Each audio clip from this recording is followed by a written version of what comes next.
Hi everyone, welcome to Vishali creations. నేను మీ విశాలిని. ఎలా ఉన్నారు అందరూ? బాగున్నారు కదా? మొన్న షార్ట్స్లో ఒక వీడియో పెట్టానండి. అంటే మగ్గం వర్క్కి సంబంధించిన హ్యాంగింగ్స్ మనం ఎలా అయితే కుట్టుకోవాలనేది. కానీ ఏంటంటే అది ఫాస్ట్గా చేయడం వల్ల చాలామందికి అర్థం కావదేమో అని నేను అనుకుంటున్నాను. అందుకని నేను మరొక వీడియో చేస్తున్నాను దాని మీదనే. ఇదేంటంటే మన మగ్గం వర్క్ చూసారా? మగ్గం వర్క్ చేయిస్తాం కదా, చేయించినప్పుడే మన డ్రెస్కి తగ్గట్టు అందులో ఏదైతే డిజైన్ వచ్చిందో ఆ డిజైన్ తీసుకొని ఇది చేయించుకోవాలన్నమాట. హ్యాంగింగ్స్ తయారు చేయించుకోవాలి. ఈ హ్యాంగింగ్స్ తయారు చేయించుకొని చాలామంది కుట్టడం అయితే రాదు. ఎలా కుట్టాలి ఏంటనేది అంటే కొంతమంది కొత్తగా నేర్చుకునే వాళ్ళు ఎవరైతే ఉన్నారో వాళ్ళకి కొంచెం అర్థం అవ్వదు కదా అంత ఫాస్ట్గాను. ఆల్రెడీ ఫీల్డ్లో ఉన్న వాళ్ళకి, కొంచెం ఎక్స్పీరియన్స్ ఉన్న వాళ్ళకి బాగానే కుట్టేయగలరు.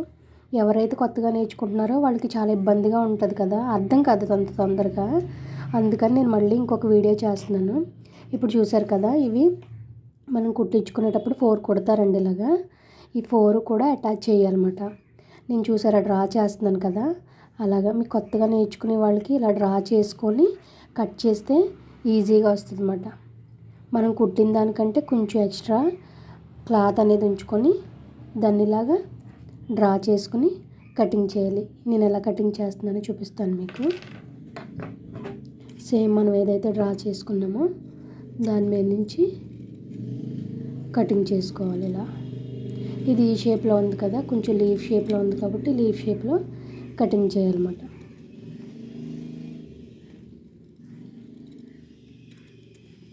ఇలా కటింగ్ చేసుకుంటే నీట్గా కటింగ్ చేయాలి. ఏదైనా కొంచెం క్లాత్ దగ్గరికి వెళ్ళిపోయింది అనుకోండి, మీకు కుట్టడానికి అనేది కష్టంగా ఉంటుంది. ఈ ఎడ్జ్ మాత్రం మనకు ఉండాలి. మన హ్యాండ్ నీడిల్తో కుడతాం కాబట్టి ఈ ఎడ్జ్ అయితే సరిపోద్ది. మనకి మిషన్ మీద కుట్టామనుకోండి కొంచెం టైం పడుతుంది. మిషన్ మీద కంటే హ్యాండ్ నీడిల్తో అయితేనే బాగా వస్తుంది. ఓకే, ఇవన్నీ ఎలా కట్ చేయాలన్నది చూపిస్తాను మీకు. చూసారు కదా, ఇలా కటింగ్ చేసుకున్నాను 4 కూడా. ఇప్పుడు వీటిని జాయింట్ చేద్దాం. జాయింట్ అంటే ఇప్పుడు నేను ఇలాగ ఆపోజిట్లో చేసి వేస్తున్నాను చూడండి. ఫస్ట్ నేను నార్మల్గా వేసేసుకుంటానంటే బొంత కుట్టు అంటారు కదా, అలా బొంత కుట్లో హాఫ్ నుంచి స్టార్ట్ చేయాలండి. దీన్ని తిరగేస్తాను నేను మళ్ళీ పైకి. హాఫ్ నుంచి స్టార్ట్ చేసుకుంటే మనకు తిరగడానికి ఈజీగా ఉంటుంది అన్నమాట.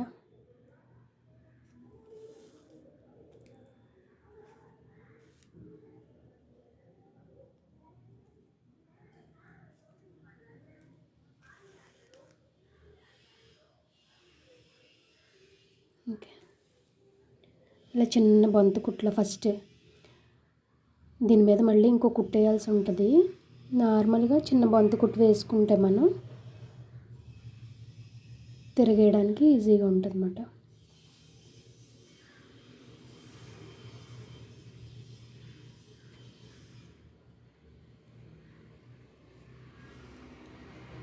ఇలా బొంత కుట్టు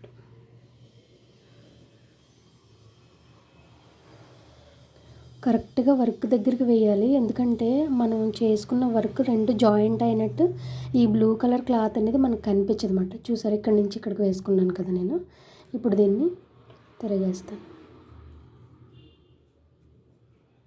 ఇలా వచ్చింది కదా, చూసారా, మనం చిన్న బొంత కుట్టు వేసుకున్నాం కాబట్టి ఇలా వచ్చింది. దీన్ని నీట్గా ఫినిషింగ్ ఇవ్వాలన్నమాట మనం. ఇప్పుడు దీంట్లో ఏం చేయాలంటే కాటన్, అంటే మీరు కాటనే పెట్టాలా అన్న రూల్ అయితే ఏమీ లేదు. నా దగ్గర కాటన్ ఉంది కాబట్టి పెడుతున్నాను. మనకి వేస్ట్ రద్దు ముక్కలు ఉంటాయి చూసారా, ఆ రద్దు ముక్కలైనా వీటినైనా మనం రద్దు ముక్కల కింద చేసి ఇందులో ఫిల్ చేసి కుట్టేసుకోవచ్చు. మనకి ఇందులో ఫిల్ చేయడం అనేది ఇంపార్టెంట్. ఎందుకంటే ఇది కొంచెం బౌన్సీగా కనిపించాలి, కొంచెం ఉబ్బెత్తుగా కనిపించాలి. అలా అయితేనే అందంగా ఉంటుంది. ఇందులో ఏది పెట్టకుండా కుట్టేస్తే మట్టుకి బాగోదు అన్నమాట, అందంగా ఉండదు. ఇలా బౌన్సీగా ఉంటే బాగుంటుంది. ఓకే, ఇప్పుడు మనం దీన్ని ఫోల్డ్ చేసుకుంటూ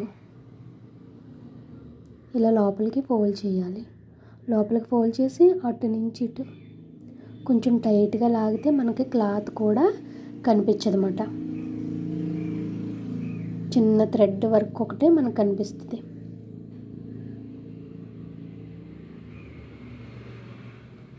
వర్క్ ఎక్కడ వరకు అయితే చేసుకున్నామో అక్కడికి ఇలా ఫోల్డ్ చేసుకోవాలి.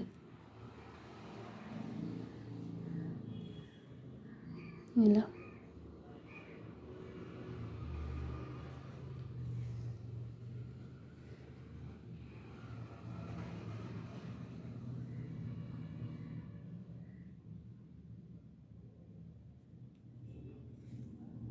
మనకిప్పుడు ఒక డౌట్ రావచ్చు, మనం ఇలా కుట్టేస్తున్నాం కదా, హ్యాంగింగ్ థ్రెడ్ అనేది ఎక్కడ పెడతాము అని.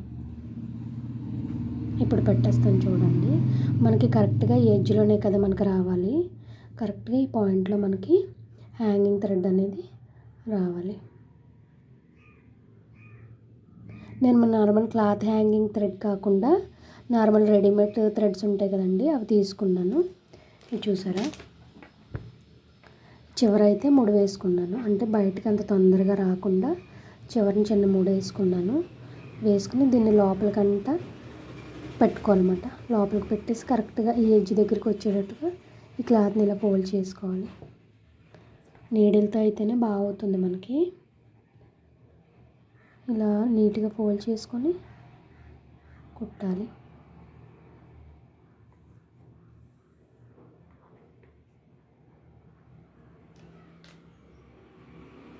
ఇక్కడ చూడండి,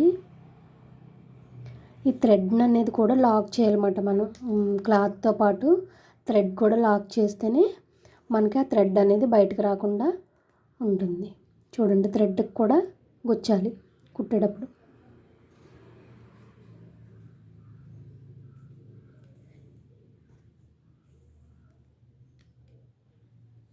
ఇలా దీన్ని కూడా ఇటు సైడ్కి లోపలికి ఫోల్డ్ చేసుకోవాలి.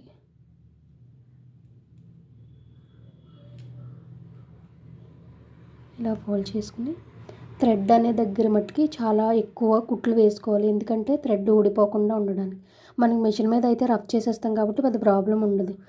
ఇది చేతితో కుడుతున్నాం కాబట్టి కొంచెం ఎక్కువ సార్లు ముడి వేసినట్టు చేస్తే ఊడిపోకుండా ఉంటుందన్నమాట. ఇదంతా లోపలికి ఫోల్డ్ చేసి కుట్టేయాలి. ఓకే, చూసారు కదా, కుట్టడం అయితే అయిపోయింది. ఇలా వస్తాయి. ఇవైతే నేను మామూలుగా ఎక్స్ట్రా వేసానండి, కొంచెం హెవీగా ఉంటుంది అనేసి. ఇలా కుట్టుకుంటే మనకు చాలా ఈజీగా ఉంటుంది, చాలా అందంగా ఉంటుంది. ఏంటంటే పట్టు చీరలు వాటికి మగ్గం వర్క్ చేయించుకుంటారు కదా, అలాంటి వాటికైతే అందంగా ఉంటుంది. ఇది ఒక సెట్ అయితే ఇది ఇంకొక సెట్ అండి. ఇలాగా డిజైన్ చేశాను నేనైతే. 3 లేయర్స్లో వేసాను అన్నమాట వీటికి. ఇలా చాలా అందంగా ఉంటుంది చీరకి. మరీ సింపుల్గా ఉండదు, మరీ హెవీగా ఉండదు. నార్మల్ వాటికంటే కొంచెం బాగుంటాయి అన్నమాట. ఓకే, ఈ వీడియో కనుక మీకు నచ్చినట్లయితే లైక్ చేయండి, షేర్ చేయండి, సబ్స్క్రైబ్ చేయండి ప్లీజ్. మీ సపోర్ట్ అయితే నాకు ఎప్పుడూ అవసరం అవుతుంది. Okay, thank you everyone. Thanks for watching. Bye bye bye.